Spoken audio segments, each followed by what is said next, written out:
must have a place where you kneel down every day. Your house. That place is your own altar. You must have a particular place you kneel down. Don't join those who kneel up and down. You must have a particular place where you kneel down, where God will send an angel to stand and wait and receive all your sacrifice of praise. When we sing to God, the Bible calls it sacrifice of what? Praise. That place you kneel down to pray must be a regular place. Because the angel that is sent by God to receive your offering goes there to hear what you say. And let me also surprise you. Whenever you're in trouble, whenever you're sick, outside your home, ask them to take you back to that place where you normally kneel down. There is a presence there that is awesome. There is an angel there that is powerful and can confront what confronts you. If you get sick in our back, tell them to carry your back. My wife is my witness. Must advance an altar. That must advance an altar must have a vow that God, I want to deal with you. And in my dealing with you, I am going to be committed to keeping my prayer watches. The moment you come up with that decision, the regulation around that vow is that if you have come to a point where you want to engage the hand of God by transacting with him using a vow, your fidelity is required. You don't go back on that. And I'm not saying that there is no possibility of you missing one of those your prayer watches. There is a great possibility that you miss your prayer watch if you are still learning. But what you will not do is that you will not abandon your commitment altogether. Some of you miss prayer watches, you miss it for 2 days, and then after 3 days, you say, okay, I know do. There's no need for you to have started. The moment you set up an altar, and you have a commitment to keep coming, what you are doing is that you are registering yourself for an appointment with God. And since it is the nature of God to visit his people, God is going to set up a moment, a window of visitation in his calendar to attend to you. The proof that your altar is making sense in the realm of the spirit, that it secures a response from God. And I'm telling you that the moment you begin to make this unbroken, undying commitment to reach God in the place of prayer, and it's a consistent aspect of your daily existence, what you are doing is that you are registering for an appointment with God. It is in God's nature to visit humankind, and he's more desperate to occasion a visitation to an individual that is making effort to reach out to him. God will consummate your effort by occasioning an encounter, by occasioning a visit. Raised his patterns, because altars are raised for one purpose or the other. Unfortunately, those who raise the altars do not know the future plans of what they have done. Altars are raised to solve momentary problems. The momentary problems have future complicated problems. And that is where witchcraft comes in. Witchcraft is the spirit that offers immediate solution with future complicated troubles.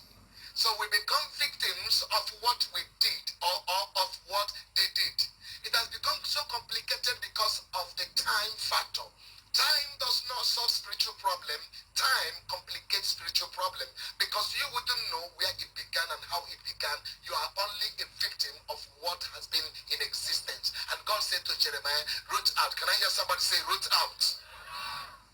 So our assignment tonight and tomorrow night is to deal with the altars that have established the pattern.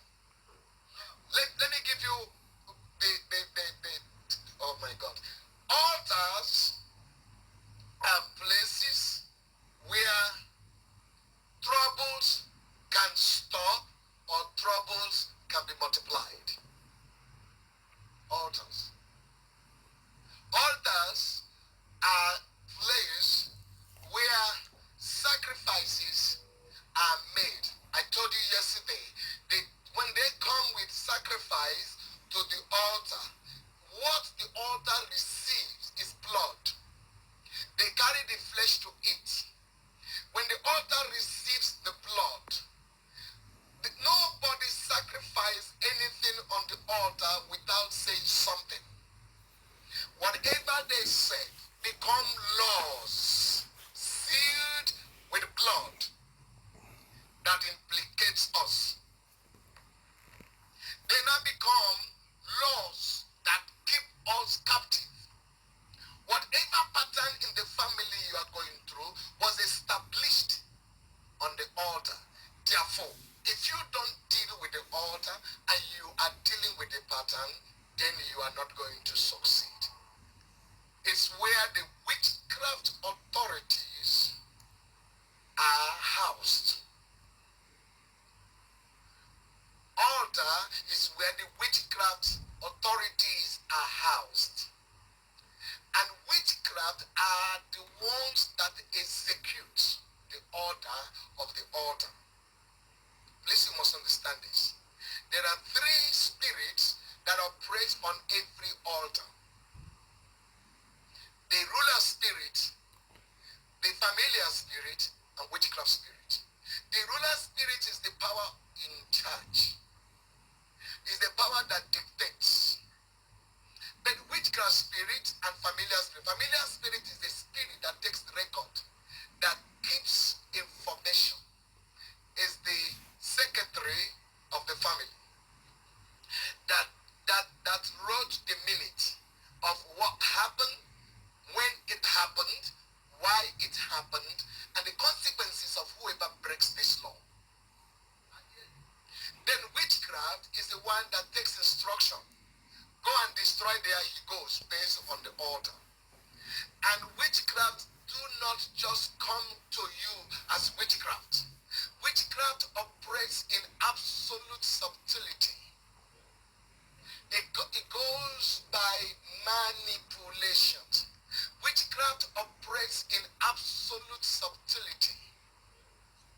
It goes by manipulation and create circumstances that will make you become a victim of the pattern that is altars.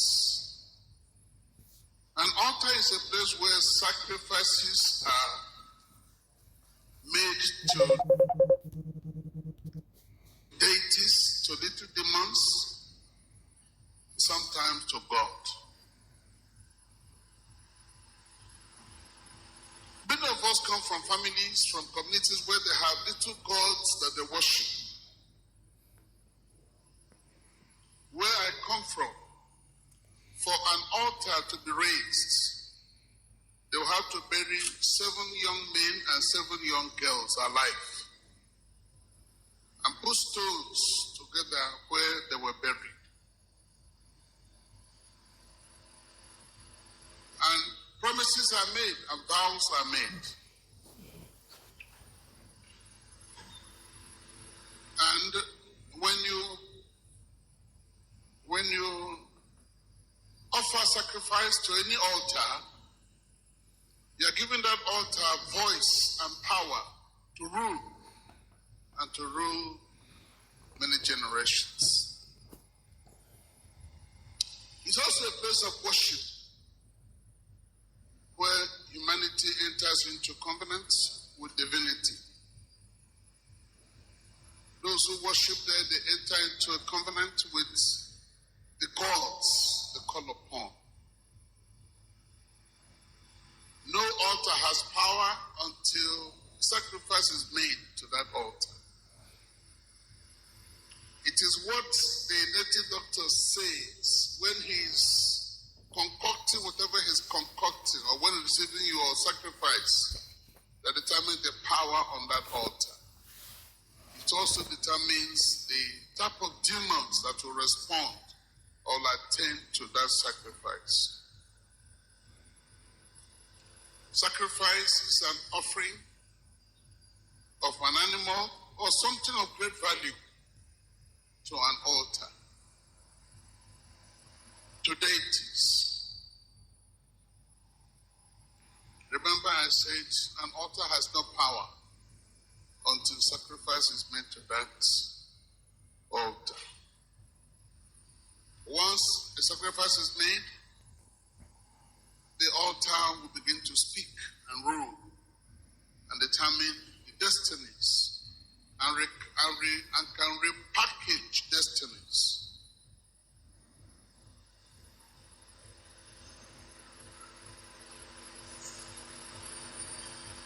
Number 7, whatever is brought to an altar must die. Whatever is brought to an altar, that is when Jesus, when John the Baptist called Jesus the what? The lamp of what? God. It means he must die. An altar, an altar, symbolically speaking, is usually a structure in which or by which a person offers prayers and sacrifice to someone or something for religious purposes. An altar is a place of transaction between human beings and deities, between the physical and the spiritual. An altar is a place of covenant, a place of pronouncing mandates, a place of renewing to strengthen mandates. An altar is a place of spiritual traffic, either angelic or demonic. Like I've told you, the altar can be positive or negative. An altar is a place where demonic angels take off, a dispatch center, a place where they take vital decisions, a place where they enforce decisions, a place of imprisonment of freedom. An altar is a place of making reports, a place of legislation. These altars determine the spirits that control the land.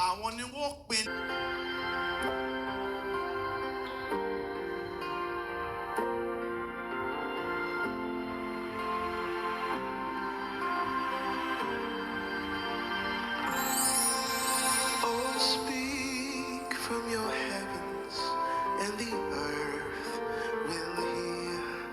Oh, speak from your heavens, and the earth will hear. Father, speak from your heavens, and the earth will hear. When you speak from your heavens, the earth will hear. My